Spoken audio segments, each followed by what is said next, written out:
रंजिता आपण मानक समस्त को ए ओडिया वीडियो रे ओडिया चैनल रे स्वागत करूछी।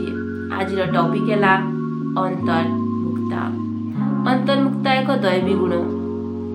आज समस्ते एक दौड़ अछंती, दौड़ुछंती सत, किंतु बेले बेले थकी भी जाउछंती। हेले भी से माने मिछ अभिनय करुछंती खुशी हेबार। किए पैसा पछरे दौड़ुची तो किए मान सम्मान पछरे।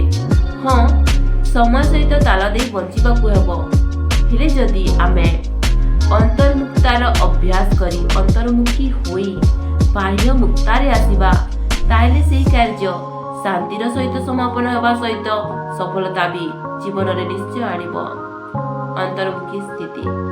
अंतर्मुखी स्थिति आमको निज सहित संबंध जोड़िबारे साहाय्य करिताए।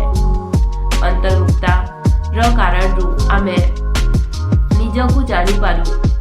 आमे कि कोन कला कि न कला से सब व्यर्थ और अनावश्यक चिंताधारा निजकू मुक्त रखि पारू।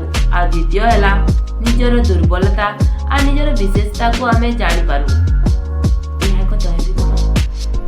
सेथिपाई तो कहती अंतर्मुखी सदा सुखी।